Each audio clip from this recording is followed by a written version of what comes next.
It's recorded now. We're going to welcome you to a special feature of the Principals Podcast, where we're talking boys swimming, which they're currently in Doc's closet in a podcast. I am in 2 meetings right now, so we are going to, you're going to see me start and you're going to see me pop out. But Mr. Heim is going to be talking a little bit about where these guys are going and what's coming up. So, gentlemen from Doc's room, welcome to the podcast. How are you? Good. We're doing pretty good. And so with that in mind, because we want to make sure everyone knows what you guys are up to this week, I'm going to transition over to Mr. Hyam, who's going to be asking you guys some questions. Thank you, Mr. Murray. Honored to have the privilege to meet with these 4 wonderful men. State qualifiers, guys. How does that sound? Sounds amazing. Is that how we want to end it, with state qualifier, or do we have other aspirations? Can you guys kind of go around, give me a little bit of your thoughts on where you were in the beginning of the year? And, you know, is this the kind of the feeling you had from the start, or is this kind of something that developed through the season? I think we knew we were going to go out to state from the start of the year, and I think we had pretty high expectations for where the relays would go. And I think we have a pretty good chance of making a final and, you know, placing pretty well. So you speak of relays. I know a little bit about swimming, not that much, not like you guys, but can you tell us, the viewers out there, what relays are you guys in, and are you doing the same strokes, or do you have different strokes that you guys will be participating with? We're all swimming the same stroke. We're all swimming freestyle, and we are in 2 relays, the 200 free and the 400 free. So that's the 200 free is everyone swimming 50 yards, and for the 400, everyone's swimming 100 yards. So down back, and then down back for the other one. That's what I was going to ask you. So are all the pools set the same way, where you have to make the turn, or are some of the pools set up when it's just one straight 50 and then you go from there? That's we call that long course, when it's one straight 50, and that's for like the summer season and the I think fall too. Summer and fall are long course, but the winter is short course, so it's 25 yards. The length is 25 yards, so it's just 100 would be down back, but in long courses it would just be down and back. I gotcha. So, you know, before we get too far ahead in our conversation, can each of you introduce yourselves? You know, we want to put that state qualifying name and face together so our viewers can see. All right. I'm Nathan Bender. I'm Tobias Rogers. I'm Danny Green. I'm Jake Schneider. And how long have you guys been swimming together? Is this something that it just come together as you join each other here at the high school? I think we've all known each other for many years. I've known Nate since preschool. I've swam with Danny since the start of high school. I think Danny and Toby, you guys know each other. Known each other for years. And so how much does that play into swimming? Is it, you know, I know that it's a lot of individual, but there has to be a strong team aspect, or a part that kind of brings you together, isn't there? Yeah, I'd say so. I mean, it's kind of like a trust almost, because there's 4 parts that have to be done. None of us would be going to states without the other one. So, well, besides Nathan, of course, and the individuals, but it's like a trust. We know each other for so long. You trust that they're going to do their part and swim their job. So is Nathan the Michael Phelps of the group here, or all of you guys have a little piece in the action? Nathan's definitely the fastest of us 4, but you know, we all made it to districts and our own individuals. Right. Yeah, I won't say he's levels above us, but he's definitely he's a little above. Okay, I get it. Everyone has a little bit that they bring to the table that makes this group special. Do you guys feel you've hit your peak, or is there still room of growth? And if there is room of growth, how are you going to bring out the best in your performance coming up here at the state meet? I definitely think there is room of growth for all of us, especially Toby, because he didn't even really he swam well at districts, but he could definitely swim better. So I definitely think there is a lot of room for improvement for especially this guy. But I think I can go faster too. So yeah, I don't think we've hit our peak yet. I think we'll see come Thursday if we can sneak into that top 8, and then after that on Friday, just see how high we can go. So, my niece swam when she was in high school, and for females, it's a little different. They usually shave their legs and shave on a more regular basis. Is that something that some of the male athletes do before the state tournament? They shave their legs, the hair, use a special swimsuit. Is that just more for the psyche, the mental aspect that you just feel faster, or is there really something to it? Our coach told us one day, like he gave us the exact number that the drag coefficient of all your leg hair is very small, but it's just the feeling of the water on that new skin, because you shave off like some of the old skin particles, that makes you feel new, refreshed, and helps you like I think it's more mental than it actually is science of like the drag. So you're coming up to the state meet. That's kind of like those runners that come up for the big race, the half marathon or the marathon. I mean, you've been training all season for this one big event. What does this week look like for you guys? Is this one of those you do very light work in the pool, maybe take some off time, let the body rest, get your legs back, as they would say? Or how does this week look? Are you carb loading starting today, or hydrate? Can you guys walk us through, the listeners out there, kind of what the week might look like for you guys? So we usually take a light load in swimming, like nice, just fast, a lot of rest. So your muscles are like ready for the big race. And then you try to eat like not a lot of carbs, but just eat healthy for the entire week, so you're energized for the race come. Yeah, and then you'll shave down the night before or the morning of, and then it's just hope you do well.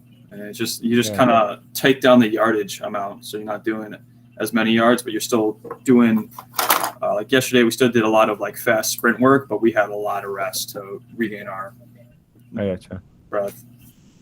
Every sport has like their superstitions for different things. I played baseball, and you had to use the same bat. You go up there, you click your feet same number of times, different things like that. Are there superstitions that swimmers have, or different things you wear, like a stocking, a winter hat that looks the same?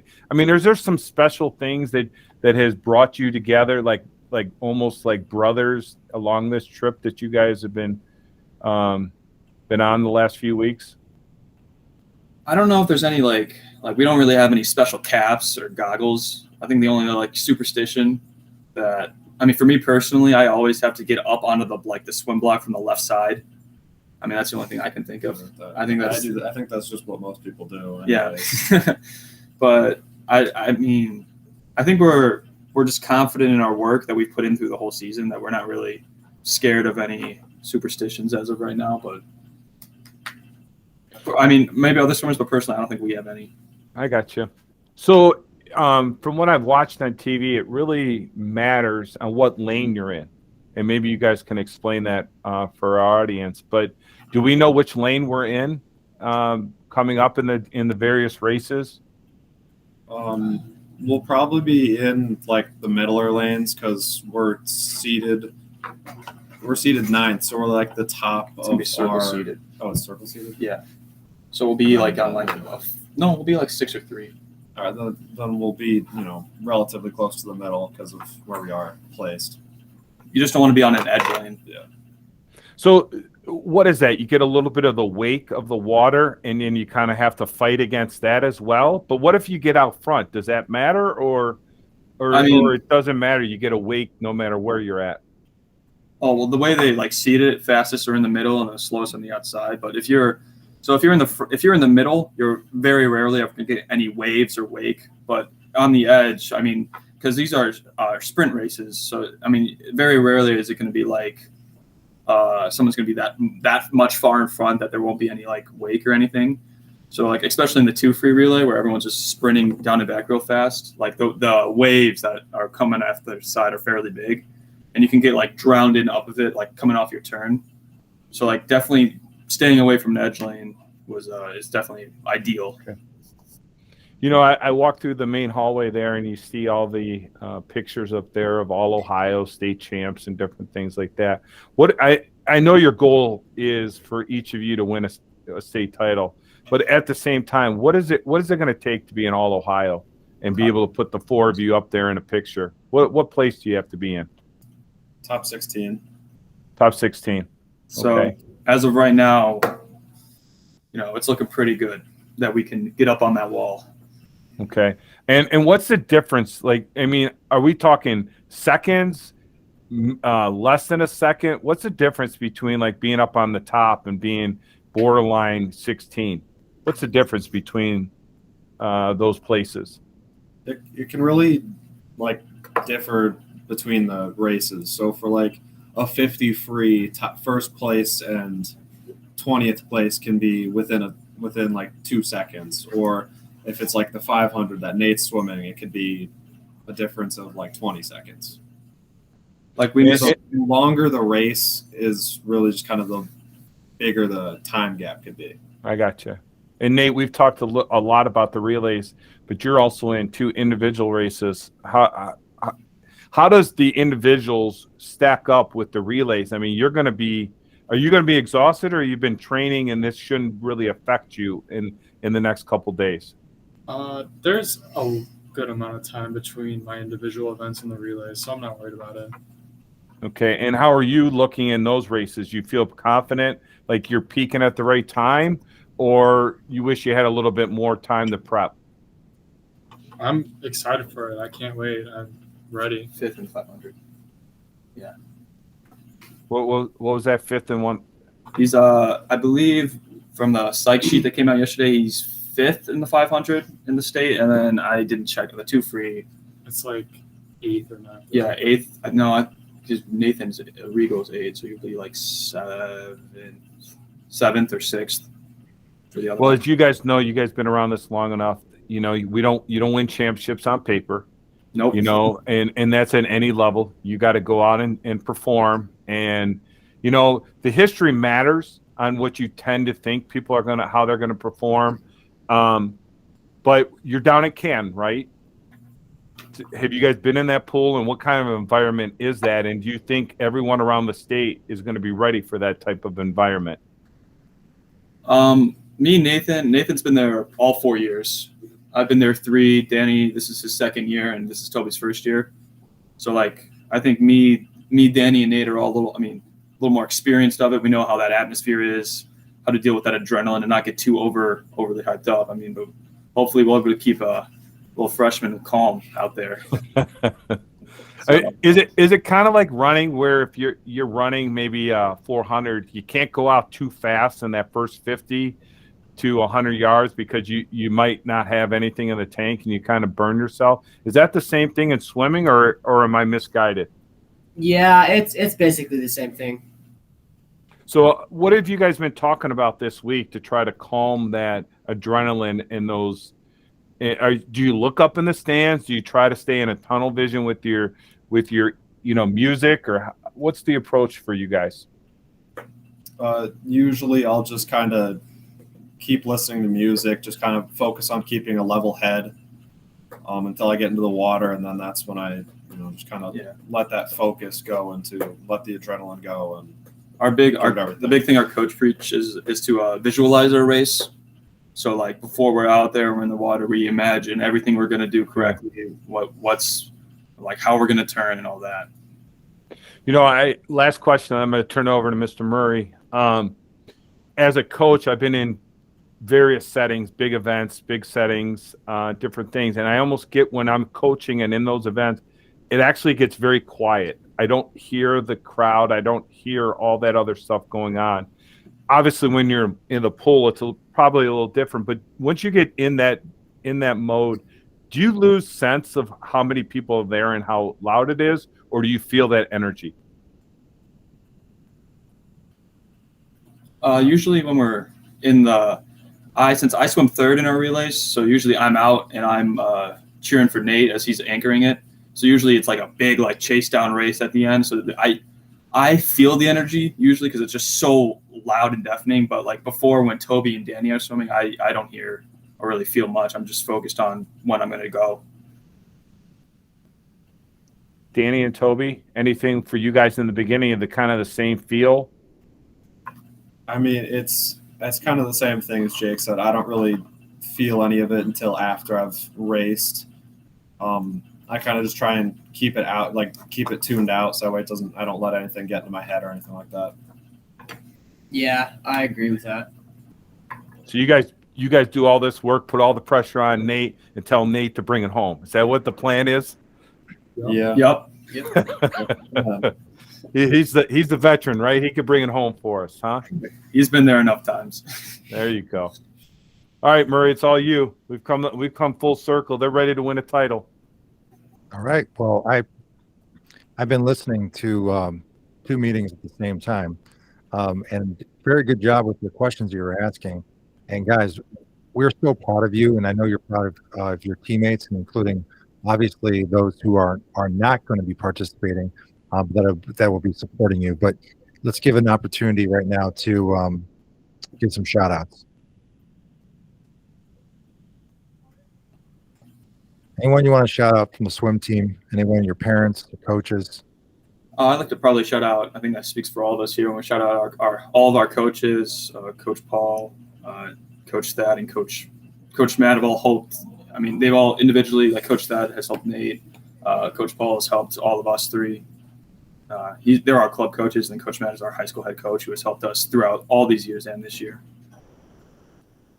So without them, I don't think we'd be even close to this. I'm sure that's kind of a collective response for all of you. We're proud of you. Your mom, I'm sure, one of the coaches, very proud of this group. You know what the task is.